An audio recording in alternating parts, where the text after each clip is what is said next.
वहीं deputy CM Keshav Prasad Maurya ने कहा कि सभी को भारतीय सेना पर गर्व है। भारत को जैसे को तैसा जवाब देना आता है।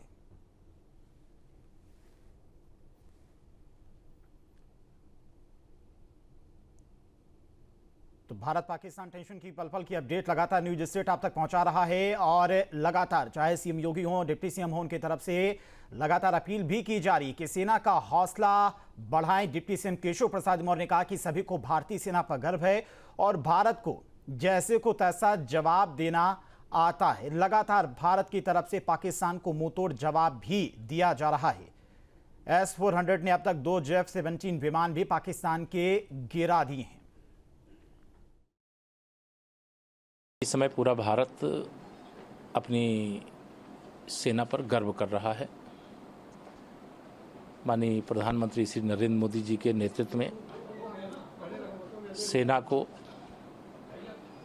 आतंकवाद से मुक्त भारत बनाने के लिए आतंकवादियों की पैदा करने वाली फैक्ट्री का विनाश जरूरी है और जिस प्रकार की हरकतें पाकिस्तान के द्वारा की जा रही हैं उसका भारत की सेना जल थल नभ तीनों मिलकर के मुंहतोड़ जवाब दे रही हैं और सेना को बधाई, अभिनंदन। सरकार और सेना के साथ पूरा देश एकजुट होकर के खड़ा है।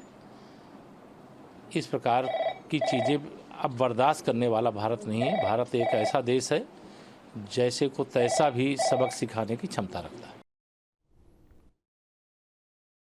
इस समय पूरा भारत अपनी सेना पर गर्व कर रहा है। माननीय प्रधानमंत्री श्री नरेंद्र मोदी जी के नेतृत्व में सेना को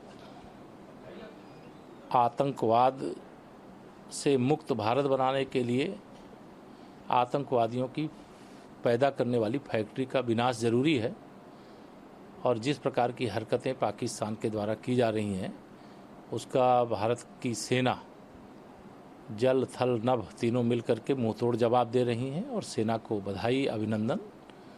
सरकार और सेना के साथ पूरा देश एकजुट होकर के खड़ा है। इस प्रकार की चीज़ें अब बर्दाश्त करने वाला भारत नहीं है। भारत एक ऐसा देश है जैसे को तैसा भी सबक सिखाने की क्षमता रखता है।